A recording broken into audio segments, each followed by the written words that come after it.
चलिए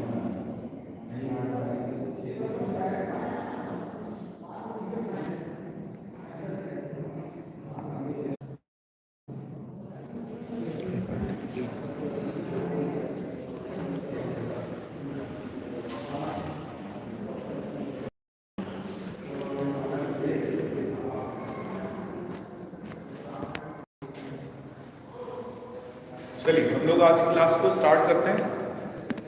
सबसे पहली बात ये है कि अभी तो आप लोगों ने जस्ट एक क्लास अटेंड की है मैथमेटिक्स की, तो सबसे पहले तो वो क्लास कैसी रही ओवरऑल? बस बढ़िया। अगली जो ये क्लास है आपकी, ये साइंस की क्लास है। साइंस में भी आपको जो मैं पढ़ाऊंगा वो फिजिक्स है। तो सबसे पहला क्वेश्चन मेरा ये है कि आप लोगों को पीसीएम में सबसे अच्छा सब्जेक्ट कौन सा लगता है? कितने लोग हैं जिनको मैथ्स सबसे अच्छा लगता है? कितने लोग हैं जिनको केमिस्ट्री सबसे अच्छा लगता है? कितने लोग हैं जिनको फिजिक्स सबसे अच्छा लगता है? एक दो लोग हैं। फिजिक्स वालों का नंबर आखिर अक्सर मैं देखता हूं बैच में फिजिक्स पसंद करने वाले स्टूडेंट्स कम दिखाई पड़ते हैं। ऐसा क्यों होता है? आप लोगों ने कभी सोचा है? बताइए, इस सब्जेक्ट में आखिर ऐसा क्या होता है कि ये कम अच्छा लगा है, या जो बहुत अच्छे अच्छे बच्चे हैं जो टॉप कर रहे होते हैं वो भी कहीं ना कहीं फिजिक्स में सफर कर रहे होते हैं? इसके पीछे का क्या रीजन है? कोई बता सकता है? न्यूमेरिकल्स। इसके अलावा बेटे कॉन्सेप्ट्स, थ्योरी, और भाई ऐसा क्या रीजन हो सकता है जिसकी वजह से ये सब्जेक्ट टफ लगता है? केवल आप लोगों को नहीं, सबको टफ लगता है। ऐसा क्यों? क्या है इस सब्जेक्ट में ऐसा? अच्छा, कोई ये बताएगा फिजिक्स क्या होता है? What is physics? Study of nature. Exactly correct. Physics क्या है? स्टडी ऑफ नेचर है। चलिए मैं कहानी से आज की क्लास को स्टार्ट करूंगा। कहानी है, कितने लोग भगवान को मानते हैं? ऑलमोस्ट सभी लोग मानते हैं भगवान को। श्री कृष्ण भगवान का नाम सबने सुना हो, मानते होंगे, शायद पूजा भी करते होंगे। उन्हीं से रिलेटेड एक कहानी है, वहीं से मैं क्लास की स्टार्टिंग करता हूँ। एक बार क्या था कि श्री कृष्ण भगवान की आदत आप तो जानते ही हैं, वो गाय उनको बहुत पसंद थी। उनके आसपास कुछ ग्वाले रहते थे, वो भी उनको बहुत पसंद थे। तो उन्हीं लोगों के साथ खेला करते थे बिना किसी भेदभाव के। ठीक, आराम से उनके साथ बैठ करके खेल रहे थे। जो वो लोग खा रहे थे वही वो भी खा रहे थे। तो उन्होंने सोचा, टोटल एंजॉयमेंट का माहौल है। ब्रह्मा जी आए। ब्रह्मा जी ने सोचा कि यार ये विष्णु जी के अवतार हैं। पता है ना ये बात सबको? श्री कृष्ण भगवान विष्णु जी के अवतार माने जाते हैं। तो ब्रह्मा जी के मन में ये आया कि आखिर श्री कृष्ण भगवान इन सब लोगों के साथ खेल रहे हैं बिना किसी भेदभाव के, और जो वो लोग खा रहे हैं वही ये भी खा रहे हैं। आखिर ऐसा क्या है? तो उन्होंने कहा लाओ कुछ खेल किया जाए, देखते हैं। उन्होंने वो जो गाय वहां पर थी दो चार, उनको गायब कर लिया। तो वो सब गाय जो है वो उनकी वजह से गायब हो गई। तो श्री कृष्ण भगवान जब आए तो उनके बाद उन्होंने देखा अरे यहाँ पर तो गाय नहीं है, परेशान हुए, गायों को ढूंढने चले गए। फिर उन्होंने क्या किया, उन्होंने जो बाकी वहां पे जो उनके और यार दोस्त थे उनको भी उन्होंने गायब कर दिया। मतलब सारा मामला हो गया खाली। अब जब कृष्ण भगवान लौट कर आए, गाय को ढूंढने गए थे, वो तो मिली नहीं, लौट के आए, जो दोस्त थे वो भी चले गए। उनको फिर भाई भगवान थे तो उन्होंने सोचा होगा, उनको अल्टीमेटली सारा मैटर समझ में आ गया कि क्या हुआ है। उनको समझ में आ गया कि वहां से आए थे ब्रह्मा जी, उन्होंने सबको गायब कर दिया। तो उन्होंने क्या किया कि भाई शक्तिशाली थे ही, भगवान हम लोग मानते हैं, तो उन्होंने अपनी पावर के थ्रू वो वाले उतनी ही गाय वहां पे लाकर प्रकट कर दी। आराम से सब रहने लगे। अब हुआ क्या, ब्रह्मा जी जो लेके गए थे, ब्रह्मा जी जिन लोगों को गायब करके ले गए उनको लेकर के देवलोक में गए। वहां देवलोक में देखा ये गया, ब्रह्मा जी सोच रहे यार कोई लेने नहीं आ रहा है, ये क्या मैटर है। ब्रह्मा जी वापस गए। अब यहाँ पे आप समझिएगा मैं फिजिक्स का टीचर हूं, मैं ये कहानी क्यों सुना रहा हूं, कहानी के बाद आपसे पूछूंगा, ठीक है। ब्रह्मा जी जब वापस गए तो उन्होंने देखा यार वही सब ग्वाले भी हैं, वो गाय भी हैं, आराम से सबका जीवन यापन चल रहा है। तो वो फिर वापस गए देवलोक, वहां जाके देखा तो वहां पर भी वही ग्वाले हैं, वही गाय हैं। लौट के आए वापस, श्री कृष्ण भगवान के सामने जाकर के हाथ जोड़ करके बैठ गए। उनको समझ में आ गया कि महादेव है, ये भगवान है, इन्हीं का परीक्षण करना चाहते थे, वो परीक्षण हो गया। वो गए हाथ जोड़कर ऐसे खड़े हो गए कि भगवान ये बताइए प्रभु, ये क्या माया है, ये क्या लीला है। तो उन्होंने बताया कि आप जब यहां से, और ध्यान से सुनिएगा, यही से मेन पॉइंट है जिसके लिए मैं कहानी सुना रहा हूं। श्री कृष्ण भगवान ने ये बात ब्रह्मा जी से कही कि जब आप यहां से इन लोगों को गायब करके लेकर के गए देव लोग, तो आपको कितना समय लगा? आप लोग बताइए। अगर ब्रह्मा जी यहां से किसी को गायब करके ले जाते हैं तो उनको कितना टाइम लगता होगा, जो आपने टीवी में देखा है उसके अकॉर्डिंग? पलक झपकते, यहां से गायब हुए होंगे, बोले सही बात है एकदम। जैसे आप सबने देखा होगा रामायण में, नारायण नारायण, यहां से नारद जी गायब हुए, फिर से पहुंच गए वहां की बात शुरू, क्लियर एकदम। अब श्री कृष्ण भगवान ने उनको फिर बहुत सारी बात समझाई कि जब आप यहां से, बहुत ध्यान से समझिएगा, जब आप यहां से उनको लेकर के गए थे तो आपको तो भले 1 सेकंड 2 सेकंड लगा, लेकिन जब आप वापस लौट करके आए हो तो यहाँ 1 साल बीत चुका है। कितना बीत चुका है? 1 साल बीत चुका है। तो श्री कृष्ण भगवान ने ये बात समझाई कि जब आप इन लोगों को यहाँ से लेकर के गए थे, आपने ये नहीं सोचा कि यहाँ पे इनके घर वालों का क्या होगा। तो उन्होंने क्या किया, वहां पर थ्योरी ऑफ रिलेटिविटी की बात आपको देखने को मिलती है आपके ग्रंथों में। आप लोगों ने शायद सुना हो कि टाइम भी कांस्टेंट नहीं होता है, टाइम हमेशा मूव करता है, नॉर्मल स्पीड से टाइम आगे की तरफ बढ़ता रहता है। लेकिन जब कोई ऑब्जेक्ट बहुत फास्ट स्पीड से ट्रेवल करता है तो टाइम में भी कॉन्ट्रैक्शन आता है, टाइम भी घटता है। तो ये जो सब्जेक्ट है साइंस, इस कहानी के थ्रू मैं आपको ये समझाने की कोशिश कर रहा हूं कि यहां से ब्रह्मा भगवान 1 सेकंड में किसी को गायब करते हैं, लेकिन पता चला यहां पर उस 1 सेकंड में अर्थ पर 1 साल बीत जाता है। अब आप कहेंगे सर आप इतने श्योर कैसे हो? तो इसके बारे में गीता में भी एक लाइन कही गई है, गीता में एक लाइन कही गई है, देखिए मैं लिख रहा हूं, आप लोग इसको समझने की कोशिश करिएगा। सहस्त्र युग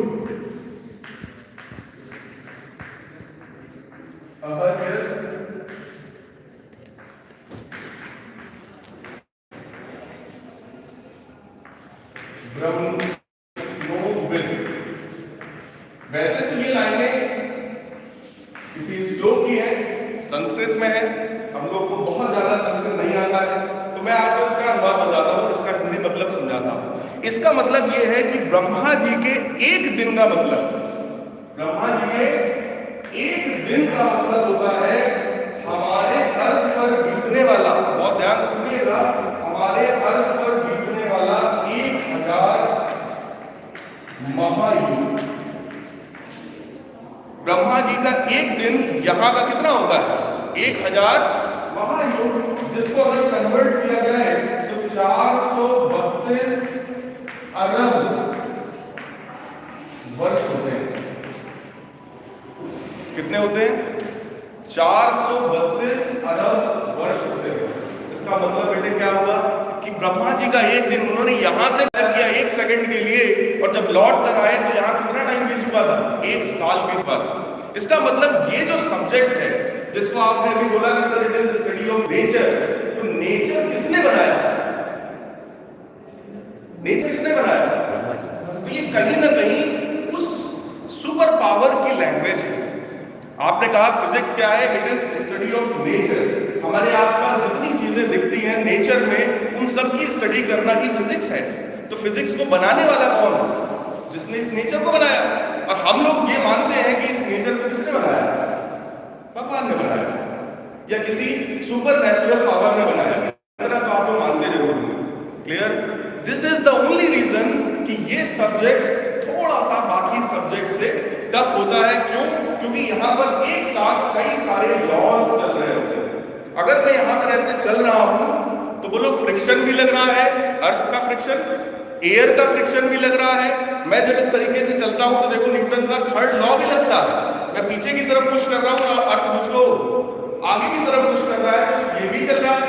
बोले यार मेरा ये जो हाथ ऐसे ऐसे मूवमेंट कर रहा है, तो इसमें भी किसी ना किसी तरह का मोशन है। कहने का मतलब जब आप नेचर में किसी चीज को देखते हैं तो वहां पर बहुत सारी चीजें एक साथ चलती हैं, this is the only reason कि ये सब्जेक्ट हमको थोड़ा सा टफ लगता है। लेकिन आपने ये भी सुना होगा कि अगर टीचर बढ़िया है तो ये सब्जेक्ट सबसे अच्छा होता है, नो डाउट। तो आज सबसे पहला काम आपको ये करना है कि आप अब मुझसे इसको पढ़ना स्टार्ट कर रहे हैं, तो आप सबसे पहले फिजिक्स को नेचर से रिलेट करना स्टार्ट करिए। आप अपनी डेली लाइफ में जिसको देखते हो कि अगर कोई पार्टिकल है, कोई बॉल है ऊपर से गिरा, या हमने ऐसे बॉलिंग कराई, तो जब बॉलिंग कराई तो ये कौन सा मोशन हो सकता है? फैन घूम रहा है तो कौन सा मोशन हो सकता है? मोशन है तो क्यों है? ये क्या और क्यों, ये दो चीज अगर हम लोग पढ़ लेंगे तो फिजिक्स मुझे लगता है बहुत आपके लिए आसान हो जाएगी। और जब हम लोग अपने प्रिंसिपल्स को, जो हम लोग अभी पढ़ेंगे थोड़ी देर बाद, उन प्रिंसिपल्स को जो अपनी डेली लाइफ में ढूंढेंगे तो वो हमारे लिए मोस्ट इंटरेस्टिंग सब्जेक्ट हो जाएगा। मैं किसी और सब्जेक्ट की बुराई नहीं कर रहा हूं, बट ये सब्जेक्ट सबसे ज्यादा नेचुरल सब्जेक्ट है। आपके आसपास डेली लाइफ में सबसे ज्यादा आप फिजिक्स से ही गुजरते हो, ठीक है। अब बात करते हैं कि हम लोग किस पेपर के लिए यहाँ पर इकट्ठा हुए हैं, क्यों ये तैयारी हो रही है, क्यों ये क्लासेस हो रही है। हम लोग IIT JEE के एग्जाम के लिए कलेक्ट हुए हैं, और यहाँ पर आपको पता होगा IIT JEE के कितने पेपर होते हैं? दो। पहला JEE मेन और दूसरा JEE एडवांस। JEE मेन का जो पेपर होता है वो NTA, national testing agency, NTA उस पेपर को कंडक्ट करता है। और आपको शायद पता हो इसके थ्रू हम लोग को क्या क्या मिल सकता है भाई। 23 IITs हैं, 32 NITs हैं, 26 ट्रिपल IITs हैं और 30 GFTIs हैं। सबसे पहले हम लोग को ये पता होना चाहिए ना कि जो पेपर हम दे रहे हैं, जो पढ़ाई हम कर रहे हैं, उससे अल्टीमेटली हम लोग को पहुंचना कहां है, या हम लोग कहां पहुंच सकते हैं। तो सबसे पहली बात हो गई कि जो JEE मेन का पेपर होता है, JEE मेन के पेपर के थ्रू आप इन 3 तरह के कॉलेजेस में एडमिशन पाने के लिए आतो रहते हैं। सबसे पहला कॉलेज कौन सा है भाई? NITs, national institute of technologies. फिर ट्रिपल IITs और GFTIs, इनको CFTI भी बोलते हैं हम लोग, सेंट्रली फंडेड टेक्निकल इंस्टीट्यूट्स। इस तरह के कॉलेजेस, अपना SBTI जो है ये भी इसी तरह के कॉलेज में आता है, ये भी JEE मेन के थ्रू आपको मिलता है। इस तरह के कॉलेजेस आपको JEE मेन के थ्रू मिलने वाले हैं। अब बात आई सर ये नहीं चाहिए, ये चाहिए। हर बच्चे का ये होता है सर हमको ये चाहिए। 23 IITs है आपके पास, 23 IITs जो पूरे इंडिया में है, वो आपको पूरी दुनिया में कहीं पर भी आपको फेमस कर सकते हैं। ये आपको बहुत अच्छे से पता है, मुझे बताने की जरूरत नहीं। IIT आपको सिर्फ वो एक प्लेटफॉर्म देता है जहां से आप अपने लाइफ में बहुत ऊपर राइज कर सकते हैं, बड़ी बड़ी कंपनीज के द्वार आपके लिए खुल जाते हैं। तो सबसे पहला आपको जो आज यहाँ पे सपना देखना है वो ये है, इन 23 IITs के बारे में पता करना। ये 23 IITs कहाँ है, कैसी क्लासेस होती हैं, वहां का एटमॉस्फेयर क्या है, और वहां के बाद पहुंचेंगे कहां, मेन बात। क्योंकि बेटे IIT में सेलेक्ट होना ही नहीं, उसके बाद का जो जीवन है वो एक है ना। सिर्फ सेलेक्ट हो गए क्या मतलब? सिलेक्शन के बाद हम क्या करेंगे, कहां तक पहुंचेंगे, वो हमारे लाइफ का सबसे इंपॉर्टेंट पार्ट होता है। क्योंकि बहुत सारे IIT से पास हुए स्टूडेंट्स भी वहां से पास हुए, बाद में कहीं से दिमाग भटक गया, बैंकिंग की तैयारी की और बैंक में जाकर सेलेक्ट हो गए। तो आप लोगों ने 3 इडियट्स का डायलॉग तो सुना होगा, जब बैंकिंग में ही जाना था तो IIT का ही किया। बात समझ में आ रही है आपको? तो कहने का मतलब आप अपने एम को सबसे पहले आज क्लियर करेंगे कि ये IITs क्या है, ये NITs क्या है, कहां आप जाना चाहते हो, आपके लिए सबसे ज्यादा फेवरेबल कौन है। इससे क्या होगा, आपको आपके लाइफ का एक एम मिलेगा, आपको आपकी लाइफ का एक एम मिलेगा कि सर मैं IIT कानपुर से फिजिक्स में MSc करना चाहता हूं, सर मैं IIT कानपुर से मैकेनिकल ब्रांच से इंजीनियरिंग करना चाहता हूं। You will get the aim of your life. जैसे बहुत सारे स्टूडेंट्स, मैं YouTube पर भी काफी एक्टिव रहता हूं, तो वहां पे बहुत सारे बच्चों का रिस्पॉन्स आता है सर मोटिवेशनल वीडियो पर। क्या आपके पेरेंट्स के जमाने में मोटिवेशनल वीडियो YouTube ऐसा कुछ मिलता था? क्या मेरी स्टडी के टाइम में क्या इस तरीके का YouTube और जियो था? नहीं। तो हम लोग का मोटिवेशन कहां से आता है? मोटिवेशन है आपकी लाइफ का वो एम जो आपको बनना है। अगर आप फाइनेंशियली कहीं से भी डाउन है तो आप सुबह उठ करके अपने पेरेंट्स को देखिए, वो कितनी मेहनत से आपको यहां तक पहुंचा रहे हैं, आपके लिए वेट कर रहे हैं। तो आप इस चीज को सोचिए, आपको अपनी लाइफ में जाना कहां पर है। That is the ultimate aim of your life. और जब सुबह सुबह आपने ये चीज डिसाइड कर ली तो फिर आपको कहीं टेंशन लेने की जरूरत नहीं है, आपका दिमाग अपने आप काम करेगा। और प्रेशर में रहकर मेरे भाई, प्रेशर में रहकर पढ़ाई नहीं होती है। जब हम लोग एंजॉय करना शुरू करेंगे वो पढ़ाई होती है। प्रेशराइज्ड होकर के, तो आपको भी पता है कि केमिस्ट्री में, IIT केमिस्ट्री में हजारों रिएक्शन हैं। प्रेशराइज होकर के पढ़ेंगे तो 1000 रिएक्शन इम्पॉसिबल, नहीं हो सकता। फिजिक्स में आपको भी पता है कुछ नहीं तो 200-400 फॉर्मूले हो जाएंगे, बहुत सारे तरह तरह के क्वेश्चन हो जाएंगे, क्योंकि फिजिक्स में जरा भी घुमा तो पूरा क्वेश्चन बदल जाता है। सबको पता होगा ये बात। This is the only reason उन्होंने कहा सर न्यूमेरिकल टफ लगता है। तो आपका सबसे पहला काम पता करिए इसके बारे में। क्लियर है? हम लोग परसों की क्लास में मिलेंगे और परसों की क्लास में आप सबके चेहरे पर और आप सबके मुंह पर एक कॉलेज का नाम होना चाहिए। सर ये मैंने पूरा डिसाइड किया, मुझे यहां पर जाना है। उसके अकॉर्डिंग ये डिसाइड होगा आपको मेहनत कितनी करनी है। भाई वहां जाना है तो वहां के लिए मेहनत करना पड़ेगा, तो कितनी मेहनत हमको करनी है ये डिसाइड हो जाएगा। और जो आपका ये मोटिवेशन वाली बात है कि सर कुछ ऐसा बताओ मोटिवेशन आया। कई बार आप लोग देखते होंगे स्कूल में कोई ऐसा टीचर आया या कोई ऐसा किसी ने स्पीच दिया कि आपको लगा कि यार आज तो एकदम पढ़ ही डालेंगे, पूरा दिन भर आज पढ़ेंगे, रात भर पढ़ेंगे, और 2 दिन के बाद वो मोटिवेशन हल्का पड़ जाता है। क्यों? क्योंकि वो टेम्परेरी आपको मोटिवेट किया है। जब आप अपने सुबह सुबह अपने एम को याद करोगे, that will be permanent motivation for you, और उसको बार बार रिवाइज कराने की जरूरत नहीं है, वो रोज सुबह आपको खुद याद आएगा। वहां से आप इस चीज की शुरुआत करिए।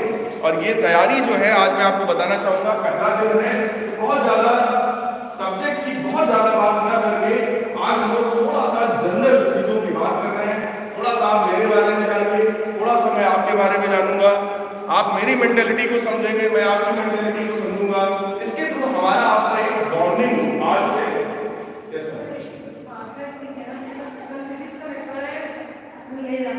कोई दिक्कत नहीं, साथ में भी बेटे पेपर है, all the best.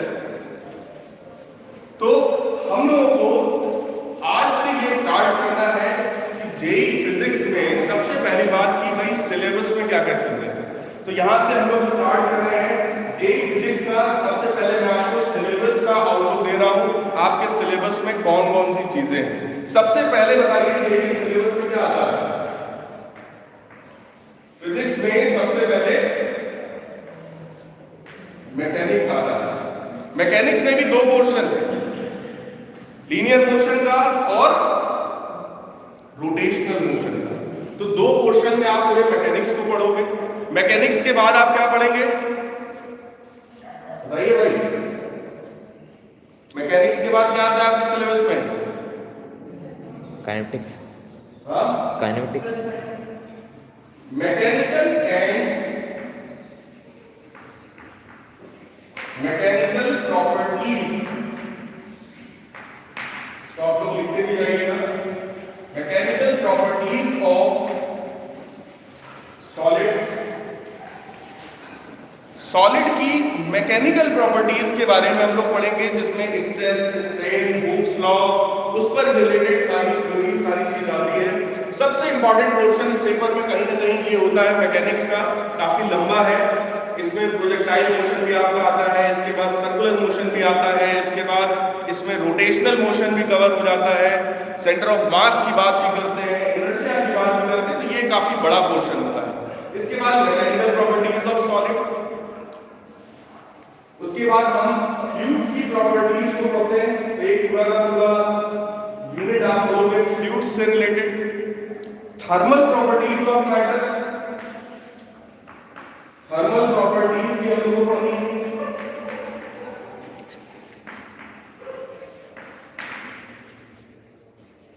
Thermal properties में आप थर्मोडायनेमिक्स के बारे में पढ़ेंगे, काइनेटिक थ्योरी ऑफ गैसेस के बारे में पढ़ेंगे। ये दो मेन इसके टॉपिक्स हैं जो थर्मल हम लोग पढ़ेंगे। थर्मल की बात तो आता है ये पूरा वेव्स में ही सिंपल हार्मोनिक मोशन को भी पढ़ा दिया जाता है इससे पहले। सिंपल हार्मोनिक मोशन और वेव्स, ये सारी चीज ऐसी है जो आपको क्लास 11th के सिलेबस में, जो बच्चे अभी 11th में है वो लोग इसको पढ़ रहे होंगे, ठीक। ये पूरा 11th के सिलेबस में आता है जो आपके जेईई के लिए बहुत इंपॉर्टेंट है। इसके बाद 12th का आपका सिलेबस स्टार्ट होता है। तो सबसे पहले इसमें हम लोग इलेक्ट्रो पढ़ते हैं, इलेक्ट्रोमैग्नेटिज्म, इलेक्ट्रोस्टैटिक्स, इलेक्ट्रोडायनेमिक्स, मैग्नेटोस्टैटिक्स और मैग्नेटोडायनेमिक्स। मतलब जब मैग्नेट रुका हुआ हो तब उसकी क्या प्रॉपर्टीज हैं, और जब वो मैग्नेट मूव कर रहा हो, मूव करने का मतलब मैग्नेटिक फ्लक्स चेंज हो रहा हो, तो वहां पर इलेक्ट्रोमैग्नेटिक इंडक्शन की बात हम लोग करते हैं। तो वो भी पूरा का पूरा टॉपिक इलेक्ट्रोमैग्नेटिज्म में आ जाता है। इलेक्ट्रोमैग्नेटिज्म। सेकंड चीज जो आपको यहां पर पढ़नी है, 7 चीज क्या है भाई, 7 टॉपिक क्या होगा। इलेक्ट्रो के बाद हम लोग पढ़ते हैं EMI, electromagnetic induction and AC, alternating current का बिहेवियर क्या है, ये पूरा हम लोग खूब डिटेल में स्टडी करेंगे। जेईई पॉइंट ऑफ व्यू से बहुत इंपॉर्टेंट पोर्शन हो जाता है। EMI AC पढ़ने के बाद आप ऑप्टिक्स में एंट्री करते हैं। ऑप्टिक्स में भी आप दो तरह का ऑप्टिक्स पढ़ते हैं, रे ऑप्टिक्स और वेव ऑप्टिक्स। ये पूरा फुल डिटेल में पढ़ना है। 9th जो इसके बाद हम लोग को पढ़ना है वो मॉडर्न फिजिक्स। मॉडर्न फिजिक्स में आपकी एनसीईआरटी के हिसाब से देखा जाए तो 3 चैप्टर्स आते हैं। Dual nature of matter and radiation, अगला चैप्टर आपका आता है कौन सा, एटम्स, देन रेडियोएक्टिव, और आखिरी 10वां जो आपका यूनिट है वो है पूरा semiconductor and electronics. Semiconductor and electronics. तो आपका जो पूरा फिजिक्स का सिलेबस है जेईई के लिए, that is categorised in 10 units. 10 units हम लोग को पूरी तरीके से कवर करनी है। अब आप कहेंगे सर ये सिलेबस तो हम लोग वैसे भी देख सकते थे, इसको लिखने लिखाने की क्या जरूरत है। इसके पीछे का रीजन है, मैंने आपसे कहा कि ये स्टडी ऑफ नेचर है। नेचर में जब आप कोई चीज, कोई काम करते हो, किसी फेनोमेना को आप ऑब्जर्व करते हो, तो एक साथ 2 या 2 से ज्यादा चीजें वहां पर एक साथ हो रही होती है। कभी आपने रेनबो को ऑब्जर्व किया? रेनबो जो होता है उसमें विब्ग्योर का पैटर्न बनता है, सबको पता हो, violet, indigo, blue, green, yellow, orange, red, इस तरीके का पैटर्न पूरा बनता है। कब बनता है ये?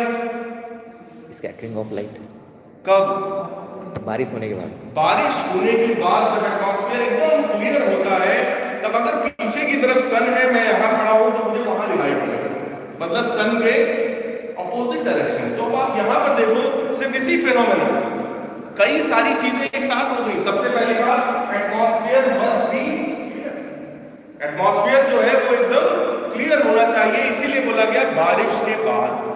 जब बारिश होती है तो वो जितना भी डस्ट होगा, दर्ट होगा, सारे मॉलिक्यूल्स को लेकर नीचे बैठ जाएगी।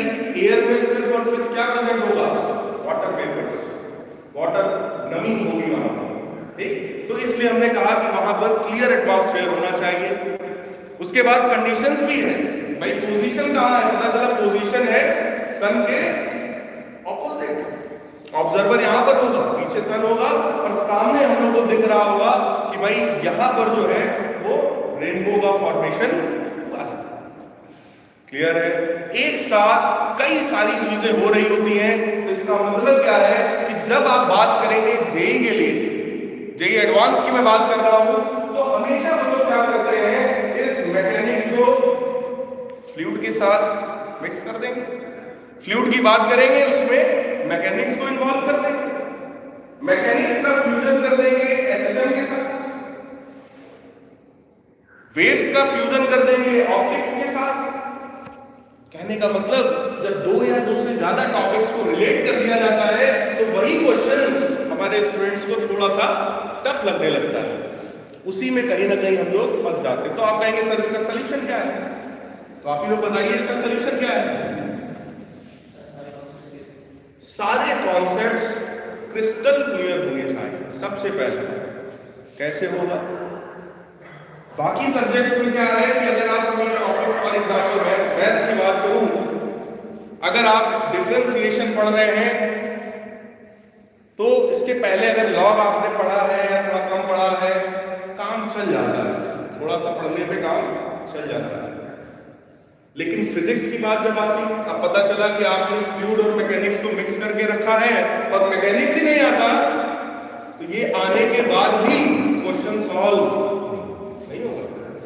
तो हमारा सबसे पहला एम है जितनी चीज पढ़ेंगे उसको क्रिस्टल क्लियर करेंगे, चीजों को बार बार रिवाइज करेंगे और उस पर हम क्वेश्चंस की ज्यादा से ज्यादा प्रैक्टिस करेंगे। ये आपके लिए हमेशा की एक स्ट्रेटजी फिजिक्स में। जितना आप आज पढ़ लोगे वो आगे के लिए आपके दिमाग में सेट होना चाहिए, और अगर सेट नहीं है तो कहीं ना कहीं दिक्कत होना आपके लिए 100% तय। दिक्कत हो गया तो आपको ये सारी चीजें क्या करनी है, दिमाग में एक एक करके सेट करनी है। स्ट्रेटजी आप ऐसी बनाइए कि यहां पर आपको 3 घंटे क्लास की है, इस क्लास के बाद आप कितनी देर पढ़ते हो ये बहुत मैटर करता है। मैं ये नहीं कह रहा 10 घंटे पढ़ो ना, जितनी देर आप पढ़ोगे वो क्वालिटी स्टडी होना चाहिए। क्वांटिटी वाला स्टडी नहीं चाहिए, क्वालिटी वाला स्टडी चाहिए। आप 5 घंटे पढ़ रहे हैं, 6 घंटे पढ़ रहे हैं, लेकिन वो क्वालिटी टाइम होना चाहिए। ये वर्ड आजकल लोग खूब यूज करते हैं, क्वालिटी टाइम। तो वो क्वालिटी टाइम आप स्टडी के साथ निकालिए। ये ना हो कि आप पढ़ते पढ़ते कान में लीड लगाकर आराम से गाना सुन रहे हैं, पढ़ाई भी चल रही है, उसको क्वालिटी टाइम नहीं, उसमें आपका कंसंट्रेशन कहीं ना कहीं बढ़ जाता है। तो हमको वो काम इसमें नहीं करना है, थॉरोली रिवाइज करना है। आई होप आपने ये चीजें लिखी होंगी। आज से हम लोग स्टार्ट करेंगे अपना सबसे पहला यूनिट मैकेनिक्स, और मैकेनिक्स में भी हम लोग स्टार्ट करेंगे। तो सबसे पहला आपका चैप्टर है that is unit and measurement. सबसे पहला यूनिट क्या है आपका? First chapter of your syllabus. I think बहुत सारे लोगों को आता भी होगा, लेकिन इस पर ही जब डे में क्वेश्चन आता है तो उसमें भी कहीं ना कहीं दिक्कत हो जाती है, उसमें भी हम गड़बड़ कर जाते हैं। और ये एक ऐसा चैप्टर है जिससे आईआईटी जेईई के पेपर में, मेन वाले एग्जाम में जरूर एक क्वेश्चन तो आपको मिलता ही मिलता है। एक चीज मुझे और बता दी, आपका जो पेपर का पैटर्न होता है, अगर मैं जेईई मेन की बात करूंगा, एडवांस की बात फिर किसी दिन करूंगा आपसे। जेईई मेन के पेपर में बेटे कितने क्वेश्चंस आते हैं? इस समय का जो पैटर्न है कितने आते हैं? हर एक सब्जेक्ट में 30 क्वेश्चंस है ना, टोटल 90 क्वेश्चंस आपके आते हैं। टाइमिंग कितना होता है? 3 आवर्स। 3 आवर्स। 30 में से 20 क्वेश्चन जो होते हैं, मैं सब्जेक्ट वाइज बता रहा हूं, 30 में से 20 क्वेश्चंस आपके मल्टीपल चॉइस क्वेश्चंस होते हैं। मतलब एक क्वेश्चन होगा, 4 ऑप्शंस होंगे, उनमें से कोई एक करेक्ट होगा, वो आपको टिक करना है। हर एक सही क्वेश्चन का आपको कितने मार्क्स मिलते हैं?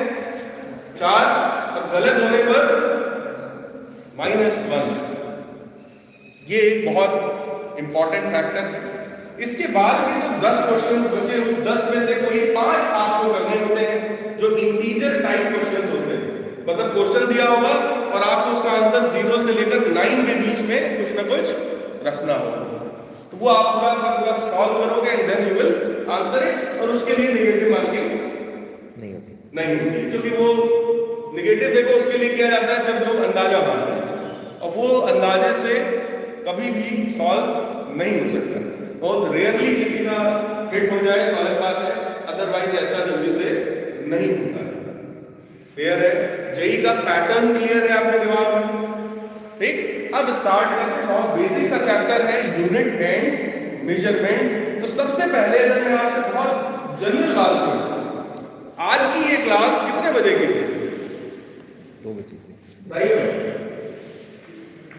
करेंगे सर 2 PM से स्टार्ट। ठीक, ये मोबाइल इन्होंने हॉल में ले रखा है, इस मोबाइल की स्क्रीन की लेंथ कितनी होगी? 6.5 इंच। कुछ भी जो इन्होंने बताया 6.5 इंचेस, करेक्ट है। ये फोन रखा हुआ है, इस फोन की कीमत कितनी होगी? लगभग 60,000। कुछ भी जो भी आपको बताया, जो इन्होंने बताया मैं लिख लेना। क्लियर? मैंने 3 जनरल क्वेश्चन पूछे जिसका अभी फिलहाल इस टॉपिक से कोई लेना देना नहीं है, लेकिन तीनों में एक चीज कॉमन है। अगर मैं आपसे कोई क्वेश्चन पूछता हूं तो उसका आंसर जो आप देते हो तो उसमें कुछ ना कुछ कॉमन है। सबसे पहले आप कहोगे सर कुछ नंबर वाली चीजें लिखी। नंबर वाली चीजों को फिजिक्स की लैंग्वेज में क्या कहा जाता है? न्यूमेरिकल वैल्यू, और we can say it is magnitude. Number वाली ये जो चीजें होती हैं इनको हम न्यूमेरिकल वैल्यू कहते हैं या उसका मैग्नीट्यूड कहते हैं, और जो बाद में लिखा हुआ है इसको क्या बोलते हैं भाई? यूनिट। This is unit. तो मैंने आपसे जनरल 3 क्वेश्चन पूछे, तीनों में एक चीज कॉमन मिली। पहले कुछ नंबर वाली चीजें हैं, बाद में कुछ यूनिट्स लगे हैं, और अगर इन्हीं दोनों चीजों को कंबाइन किया जाए तो on combining together they form a physical quantity. They form a physical quantity. तो सबसे पहली बात यही आती है कि what is physical quantity. Heading लिखिए सब लोग जल्दी से। आप लोग नोट्स भी बना रहे हैं ना? एक रजिस्टर अलग बनाइएगा फिजिक्स का, आज लिख लीजिए जो भी है आपके पास अभी, एक अलग बनाइएगा, प्रॉपर लिखिएगा। नोट्स का बहुत बड़ा इंपॉर्टेंट रोल होता है। आगे आने वाली क्लासेस में मैं कभी ला करके अपने नोट्स आपको दिखाऊंगा। जब मैं पढ़ रहा था तब के नोट्स अभी तक रखे हैं, और वो कभी कभी काम भी आ जाते हैं। तो नोट्स का बहुत इंपॉर्टेंट रोल है, क्योंकि सारी चीजें बहुत समराइज्ड वे में आप अपनी लैंग्वेज में लिखते हैं। दूसरों के नोट्स से वो मजा नहीं आ सकता कभी भी अगर आप जेई के लिए तैयारी कर रहे हो। उसकी बात बेटे अलग होती है। बोर्ड्स के लिए आपने कहीं से भी लिया पढ़ लिया, काम चल जाता है, लेकिन जेई के लिए जहां थॉरो स्टडी करनी है तो आपके अपने नोट्स होने चाहिए, उसी से पूरा काम करेंगे। ठीक? तो व्हाट इज फिजिकल क्वांटिटी? किसी भी चीज को मेजर करने के लिए आप 2 चीजों को लिखते हैं, numerical value and its unit. तो लिखिए physical quantity. Physical quantity is a measurable term. Physical quantity is a measurable term, and it is defined as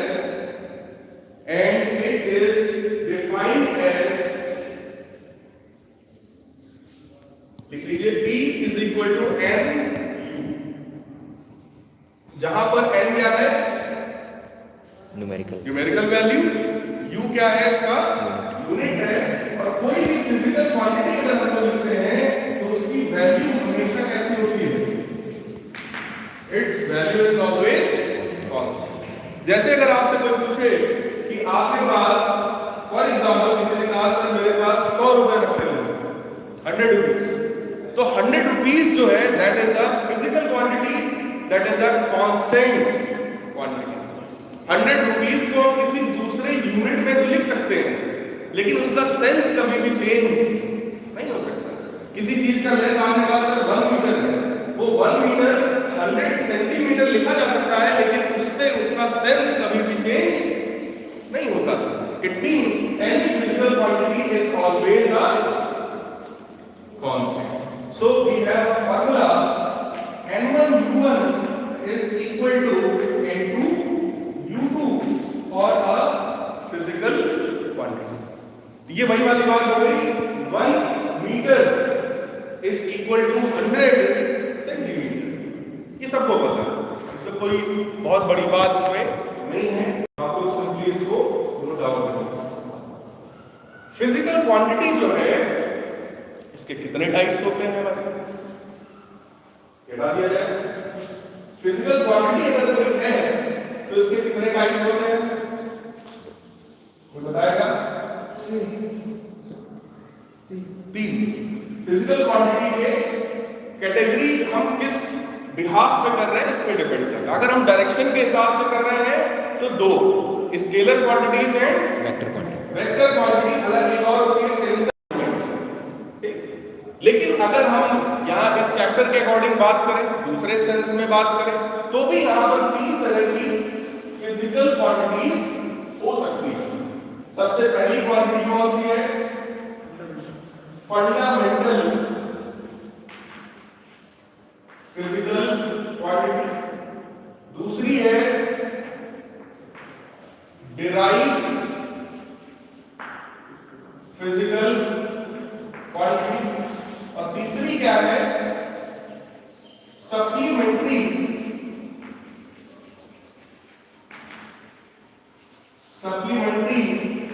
physical quantity. So we have 3 different types of physical quantity. ये 12th में जो बच्चे हैं वो बहुत अच्छे से आइडिया आता होगा और सिंपल सी चीज है, आपका पहला चैप्टर था, आपने पढ़ा होगा। लेकिन हम लोग ये मान के चल रहे हैं कि हमें एकदम 0 से स्टार्ट करना है और एकदम टॉप तक जाना है। ठीक, मैं ये मान के नहीं चल रहा कि कुछ लोगों को आता है कुछ लोगों को नहीं आता। मैं ये मान के चल रहा हूँ किसी को नहीं आता, मुझे एकदम 0 से पढ़ाना। ठीक, तो 0 से स्टार्ट करेंगे और एडवांस लेवल तक के जितने क्वेश्चन आए होंगे मैक्सिमम वो लगाने की मैं कोशिश यहाँ पर आपसे करूंगा। कुछ आप लोग घर में लाएंगे तो मैं होमवर्क दूंगा आपको, और कुछ आप लोग यहाँ पर लाएंगे तो मैं सॉल्व करूंगा। ठीक है, उससे हमारी आपकी दोनों लोग की एक अच्छा बैलेंस बना रहेगा, एक अच्छी प्रैक्टिस आप लोग रेगुलर बेसिस पर करते रहेंगे। तो 3 तरह की क्वांटिटीज हो गई, जिसमें सबसे पहली क्वांटिटी जो है फंडामेंटल क्वांटिटी। तो हेडिंग लिख लीजिए फंडामेंटल क्वांटिटी। कोई बताएगा व्हाट इज फंडामेंटल क्वांटिटी? और सिंपल सी चीज है, आप मुझे बताइए। मतलब वो क्वांटिटीज जिनको एक्सप्लेन करने के लिए किसी दूसरे क्वांटिटी की जरूरत हमको नहीं होती। लिखिए इसमें those quantities which do not require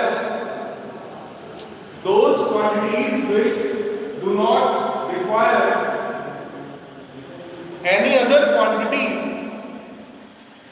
for those quantities which do not require any other quantity for its explanation.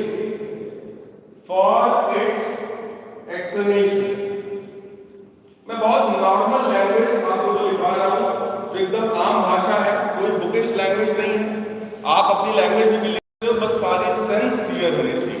जब बात हम लोग आई यही करते हैं कि ये सारी थ्योरी हमसे नहीं पूछी जाती, हमसे सीधे सीधे उस पर क्वेश्चन या कॉन्सेप्ट आता है, उस पर बेस हमें सॉल्व करना होता है।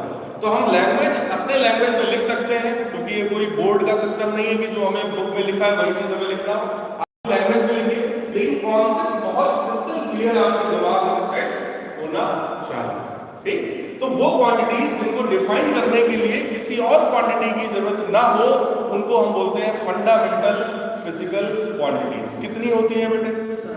7 फंडामेंटल क्वांटिटीज होती है। सबसे पहली है हमारे पास मास, दूसरा है लेंथ, तीसरा है टाइम, चौथा टेम्परेचर। मास, लेंथ, टाइम, टेम्परेचर। पांचवा मोल, ल्यूमिनस इंटेंसिटी।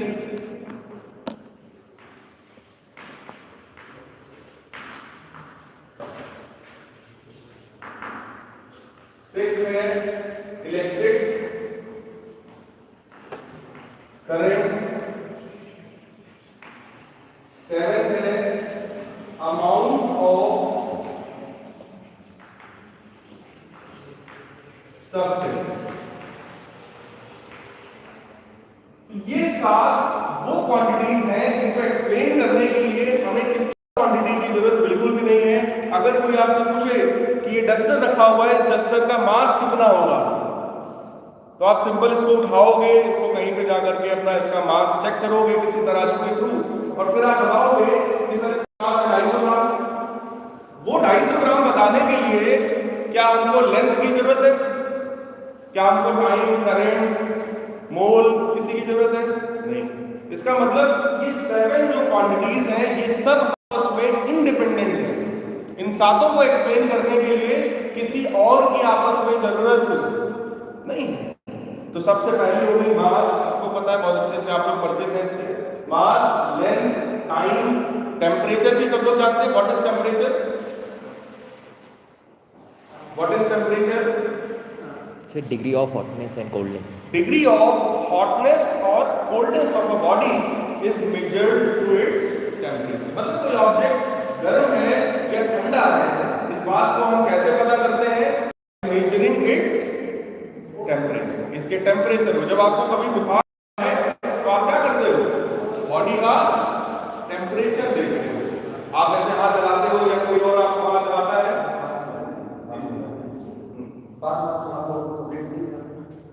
फॉर्म आप लोग कंप्लीट कर दीजिए। इनमें कोई बच्चा ऐसा तो नहीं है जो दूसरे सब्जेक्ट का रहा हो?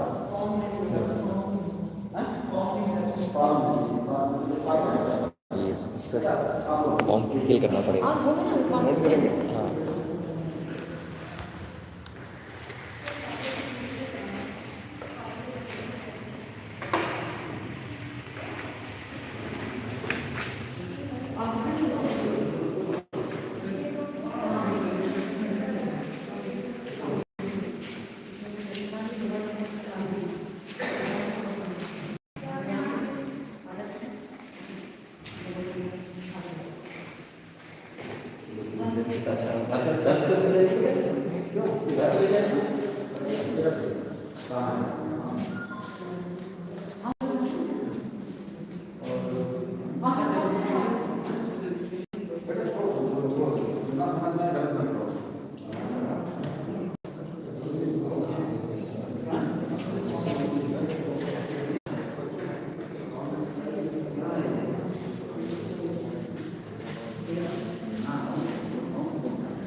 अपलोड किया वो ठीक है।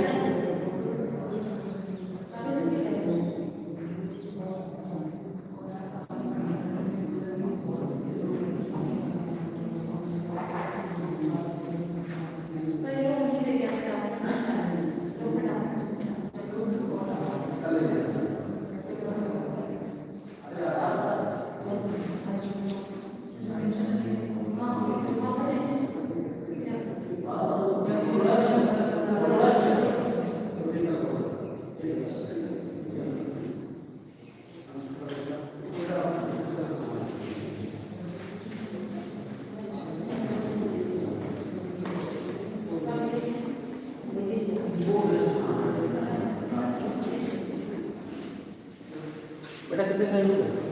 दो ही होगा एक बच्चा वहीं का इसको दो बच्चों को साइज कर दिया बेटा।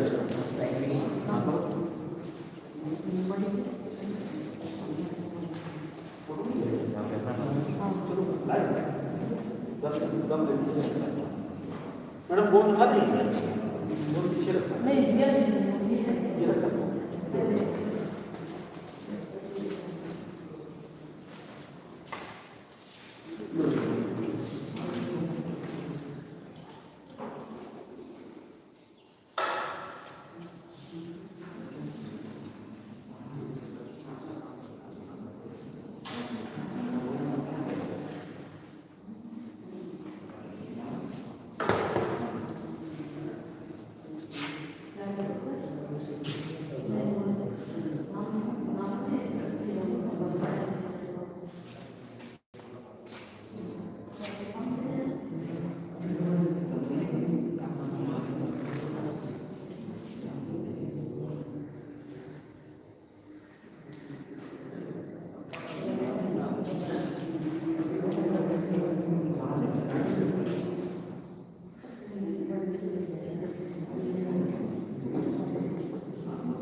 वो छोड़ दी।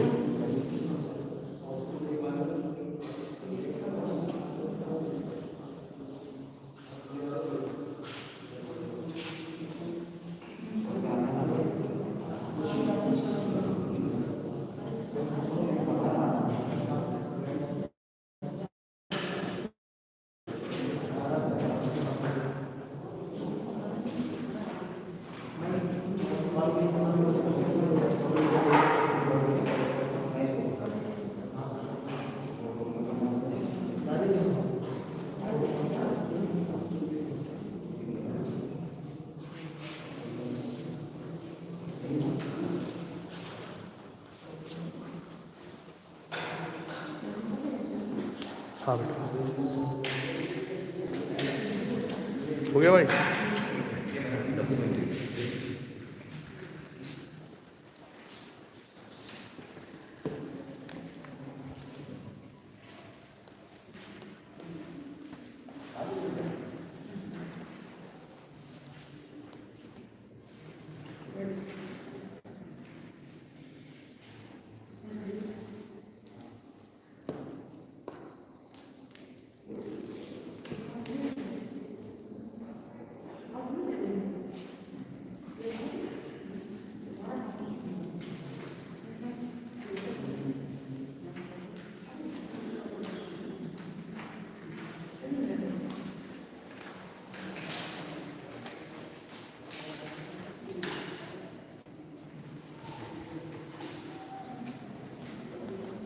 फॉर्म हो गया।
फॉर्म भर दिया आप लोगों ने?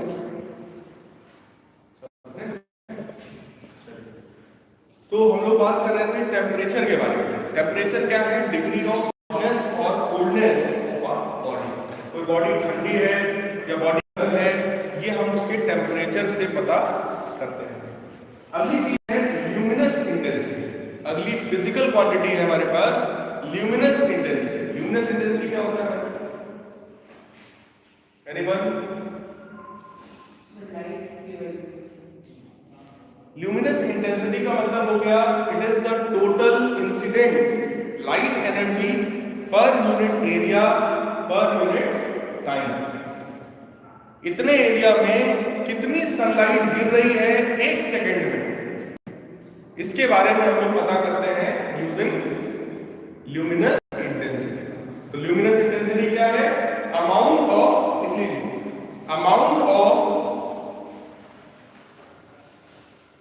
luminous intensity, amount of light energy,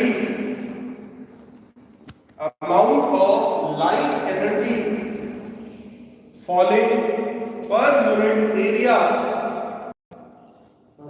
amount of light energy falling per unit area per unit time, amount of light energy falling per unit area per unit time is known as luminous intensity. उसको हम लोग कहते हैं luminous intensity. luminous मतलब कोई ऐसा object जिसके पास अपनी खुद की लाइट है. देखो जिसके पास लाइट होगी वही तो लाइट दे सकता है, और लाइट का जो प्राइम सोर्स है वो कौन है? Sun. That is also natural body. ठीक, तो कहने का मतलब क्या हुआ? Amount of the light energy incident per unit area per unit time is defined as intensity of light. Any doubt? किसी को कोई भी डाउट हो तुरंत पूछ लीजिए. अगली क्वांटिटी है फिजिकल क्वांटिटी हमारे पास इलेक्ट्रिक करंट. इलेक्ट्रिक करंट के बारे में सब लोग जानते हैं बहुत अच्छे से, रोज घर में देखते हैं. इलेक्ट्रिक करंट भी एक ऐसा फैक्टर है जिसकी वजह से इतना डेवलपमेंट हुआ रहा है. हर तरह का इलेक्ट्रॉनिक या इलेक्ट्रिकल कोई भी डिवाइस हो, बिना इलेक्ट्रिक करंट के उसका कोई भी परफॉर्मेंस नहीं देखा जा सकता. और आखिरी जो फिजिकल क्वांटिटी हमारे पास है that is amount of substance, जो कि शायद आपने केमिस्ट्री में क्लास 11 में पढ़ा होगा. अमाउंट ऑफ सब्सटेंस जो होता है इसको मोल से हम लोग रिप्रेजेंट करते हैं. मोल क्या है? It is unit of the amount of substance.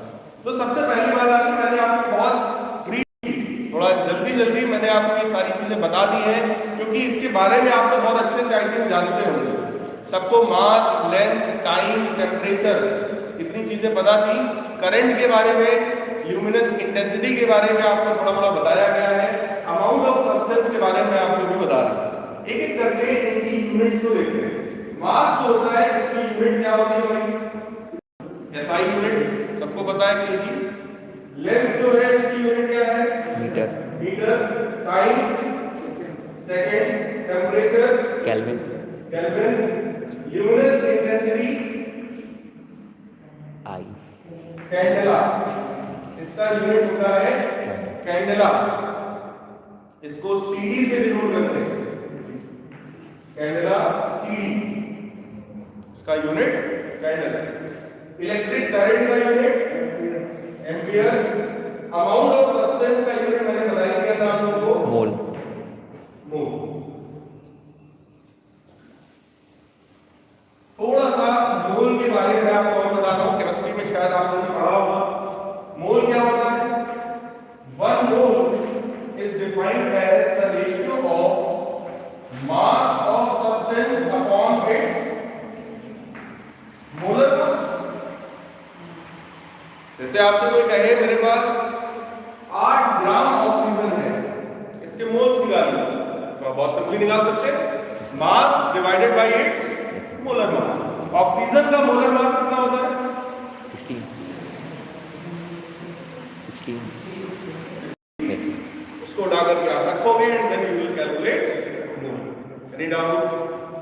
Clear है सबको? What is mole? Mole is defined as the ratio of mass and molar mass. इसके अलावा और भी फार्मूला है. मान लीजिए कोई ऐसी चीज है जिसका मास नहीं मेजर कर रहे हैं, हम उसका वॉल्यूम मेजर कर रहे हैं. जैसे कि कोई गैस है, गैस का वॉल्यूम मेजर किया जाता है. वॉल्यूम के केस में यही फॉर्मूला आपको क्या होता है? अगर आपने वॉल्यूम लीटर में लिया, लीटर में, तब ये क्या हो जाएगा? Volume in litre divided by 22.4.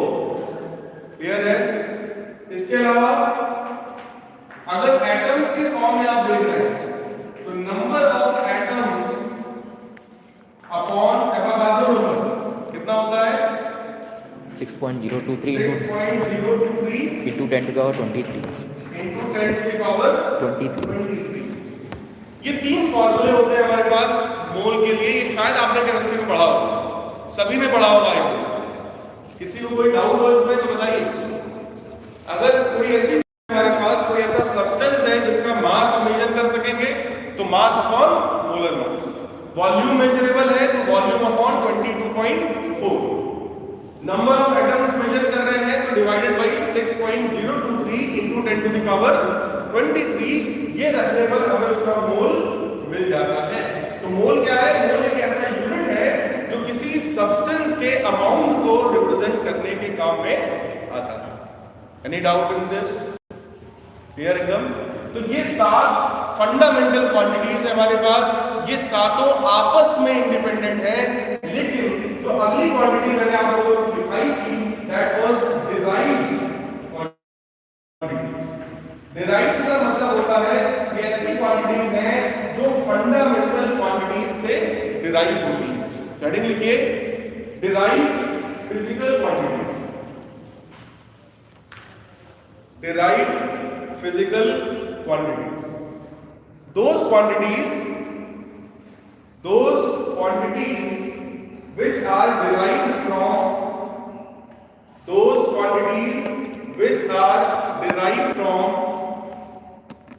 fundamental quantity, those quantities which are derived from fundamental quantity are known as derived quantities।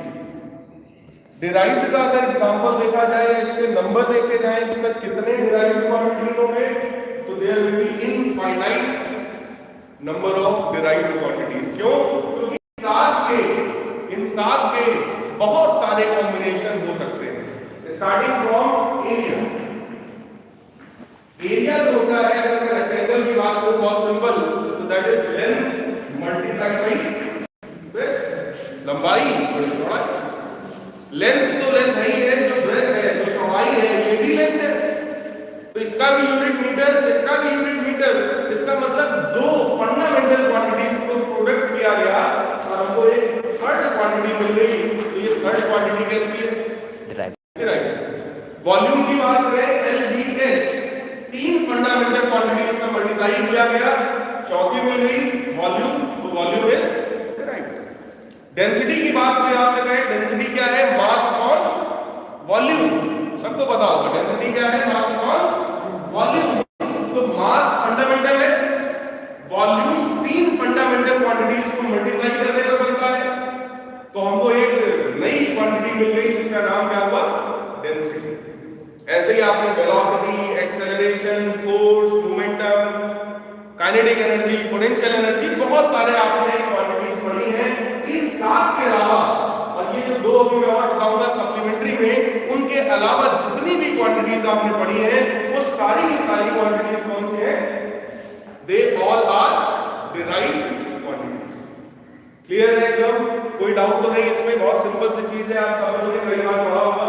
तो आज की क्लास बहुत बेसिक क्लास है, लेकिन इसमें भी हम लोग इतना पढ़ने के बाद भी इससे बेस्ड जो जेईई में आए हुए क्वेश्चंस हैं, उनको भी हम लोग सॉल्व करेंगे कि इतने इजी में से जेईई क्या निकाला है। तो बहुत इजी चीज है, इसमें से जेईई ने क्या निकाला, उसमें ऐसी क्या खास बात है जो जेईई के पेपर में आया, जेईई एनालाइज करता है, ताकि हम लोग को आइडिया लगता रहे कि आखिर जेईई का मेन स्टैंडर्ड क्या है, वो आपसे किस चीज की उम्मीद करते हैं।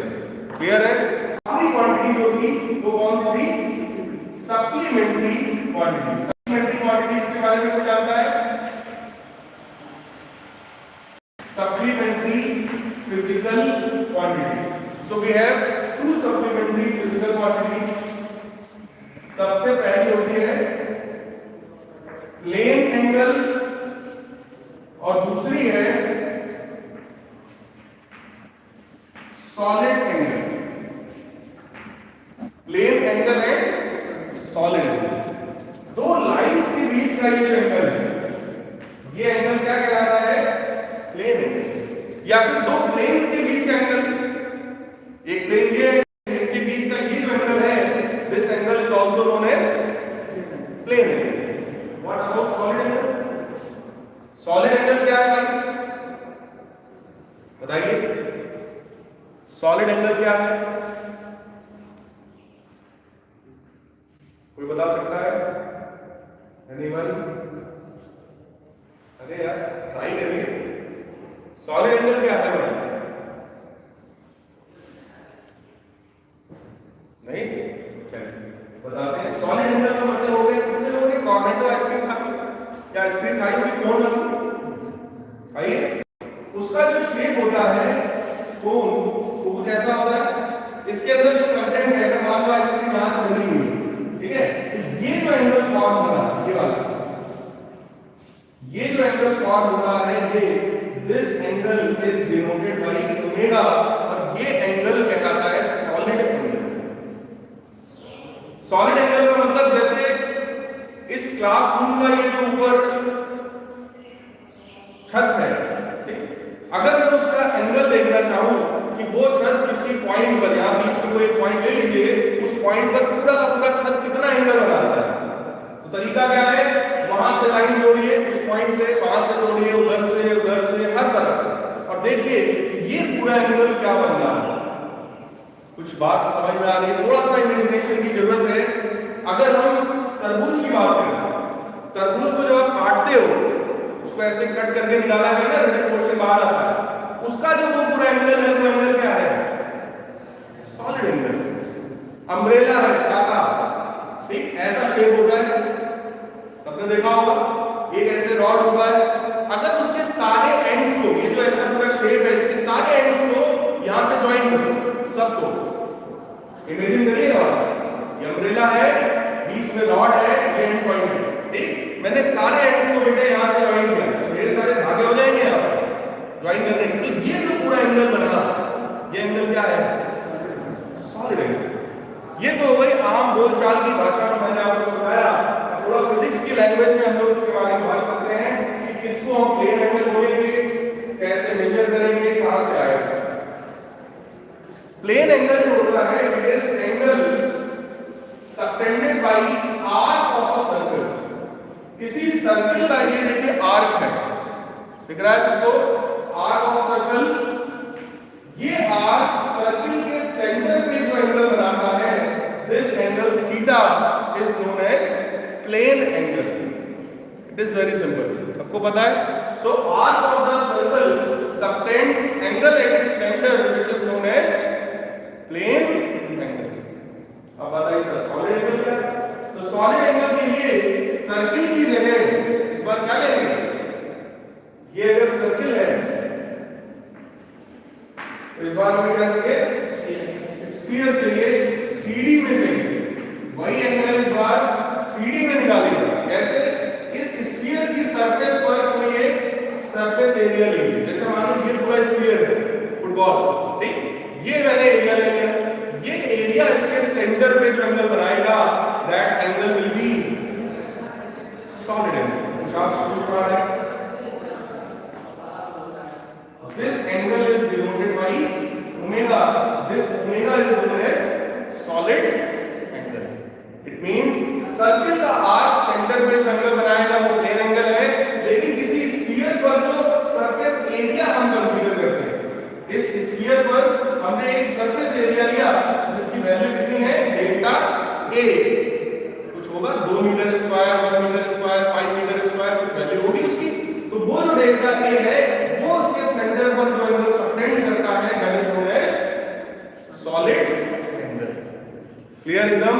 सो angle subtended by arc at the centre of circle is known as plane angle, whereas the angle subtended by surface area, इसीलिए हमने बात किसकी की थी, पूरे छत की बात की, कि पूरा छत जो होगा, चेक करो ये शायद स्क्वायर है, कैसा है, स्क्वायर है, तो उसका एरिया निकल आएगा, सबको पता है, वो एरिया सेंटर पे जो एंगल सबटेंड करे, that is known as solid angle. तो फार्मूले की बात करते हैं, ये फार्मूला तो शायद सभी को पता होगा कि थीटा बराबर आर्क अपॉन रेडियस, थीटा जो होता है आर्क अपॉन रेडियस, लेकिन यहां पर जो सॉलिड एंगल है ओमेगा, इसका फार्मूला होता है surface area upon square of the radius, surface area upon square of the radius। लिख लिया आप लोगों ने?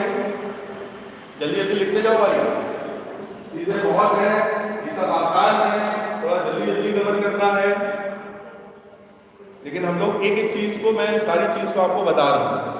अगर आपको ये सब कुछ भी नहीं आता होगा, फिर भी आपको एक एक चीज समझ में आएगी अगर आप ध्यान से सुन रहे हो, और जरा भी डाउट हो तो बिल्कुल टीचर को आगे मत बढ़ने दीजिए, सर हमें नहीं आ रहा, सीधी बात। इसमें बिल्कुल भी हेजिटेशन करने की जरूरत नहीं है कि बगल वाला क्या सोचेगा, वो क्या सोचेगा, ये क्या सोचेगा, सर क्या सोचेंगे, कुछ नहीं।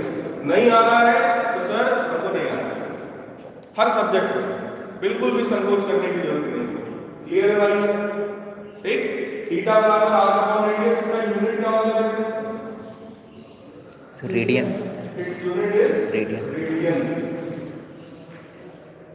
और इसका जो यूनिट होता है वो स्टेरेडियन। रेडियन जो है इसको RAD से लिख देते हैं, और स्टेरेडियन जो है इसको SB RAD से शॉर्ट फॉर्म में आप लिखते हैं। So it is radian, its unit is radian and its unit is steradian.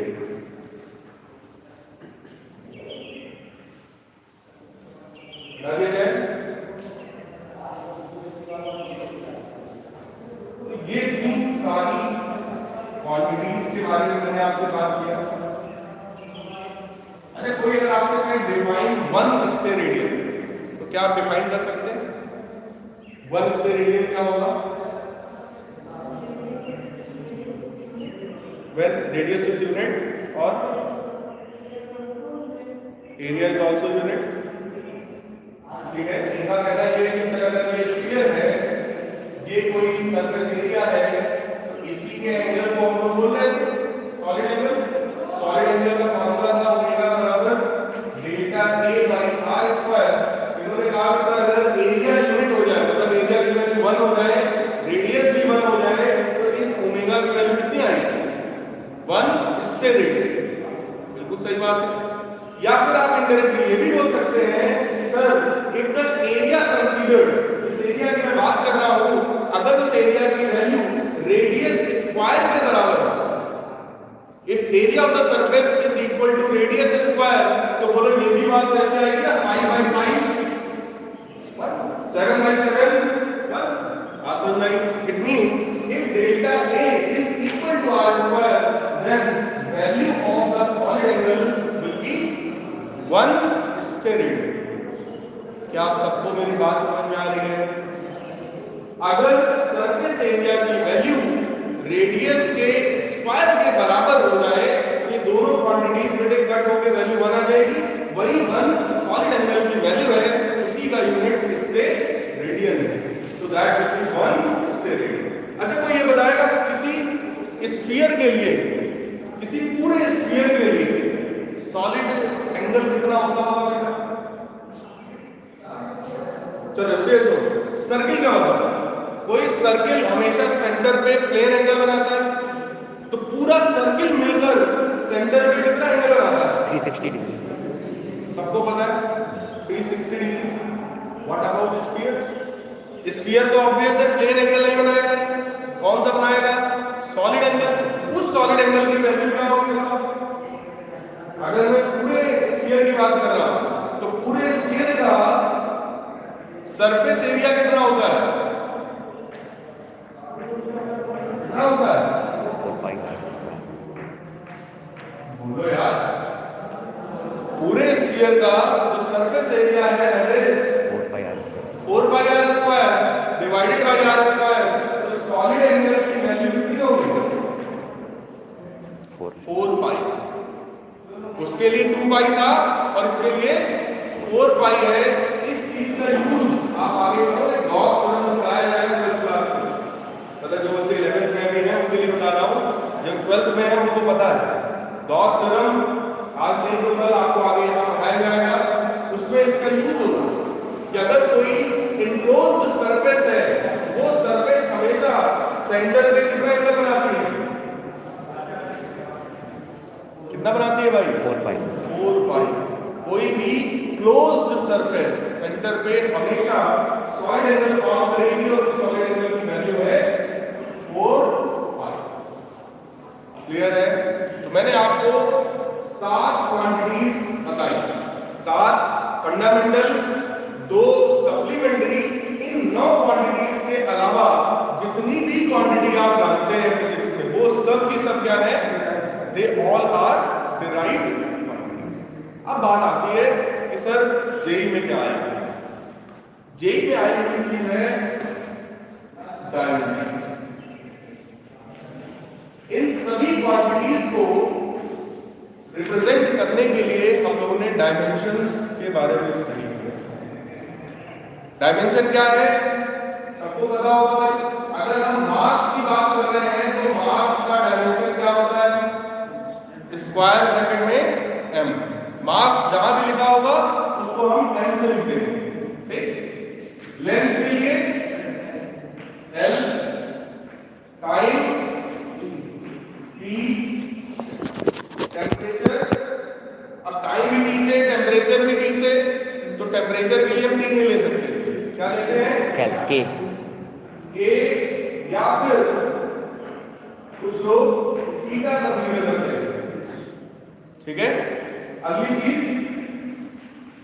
क्या था, ल्यूमिनस इंटेंसिटी, ठीक। या करंट की बात करेंगे तो करंट का यूनिट सबको पता है एम्पियर, इसलिए करंट को हम लोग ए से रिप्रेजेंट करेंगे। ल्यूमिनस इंटेंसिटी कैंडेला, उसको स्क्वायर ब्रैकेट में CD लिख करके रिप्रेजेंट करेंगे, और अमाउंट ऑफ सब्सटेंस जहां होगा उसको हम लोग स्क्वायर ब्रैकेट में मोल लिख करके रिप्रेजेंट करेंगे। इन 7 फंडामेंटल क्वांटिटीज के लिए हमारे पास ये 7 डायमेंशंस होते हैं। बहुत सिंपल है, सबको पता है। मेजॉरिटी ऑफ केसेस में इन 3 का यूज किया जाता है। अच्छा, आप लोगों से कितने लोग MPS system, CGS system, FPS system और SI सिस्टम का नाम जानते हैं? सबको पता हो? What is the basic difference between MPS system and SI system? बताइए। MPS और CGS में डिफरेंस सबको पता है? भाई MPS है तो डिस्टेंस को मीटर में लेंगे और CGS में सेंटीमीटर में। उधर केजी में होगा तो इधर ग्राम में होगा, ये सेकंड ये सबको पता। FPS में क्या है सबको पता होगा। तो इसके अलावा अगर हम लोग बात कर रहे हैं अपने SI सिस्टम की, तो MPS और SI में क्या डिफरेंस है? करेक्ट है। MKS में क्या पढ़ाइए, SI में भी तो हम लोग वही लेते हैं। मास है तो केजी में, डिस्टेंस है तो मीटर में, टाइम है तो सेकंड में, उसमें भी तो यही लेते हैं। तो अंदर क्या है वो बताएगा।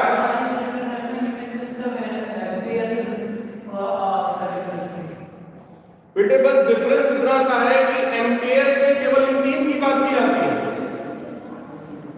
केवल इन 3 की बात की जाती है, जबकि SI सिस्टम इंटरनेशनली एक्सेप्टेड है और उसमें हम लोग इन 7 क्वांटिटीज की बात करते हैं कि सारी ही क्वांटिटीज वहां पर कंसीडर्ड मानी जाती है। बस यही इतना डिफरेंस है और कोई डिफरेंस नहीं है। आप सबके दिमाग में शायद ये क्वेश्चन आया भी होगा कि MKS और SI क्यों? MKS में सिर्फ 3 क्वांटिटीज की आप बात करते हैं, मास, लेंथ और टाइम, जबकि SI यूनिट में हम सारी क्वांटिटीज की बात करते हैं। तो आज टाइम की थोड़ी शॉर्टेज है, टाइम हो गया है। नेक्स्ट क्लास में हम लोग इसके आगे बढ़ेंगे और जो क्वेश्चंस मैं आपके लिए लाया था देंगे, उन क्वेश्चंस की बात किया जाएगा, लेकिन कुछ डायमेंशंस निकालने के बाद। तो गुड बाय गाइस, मिलते हैं नेक्स्ट क्लास में।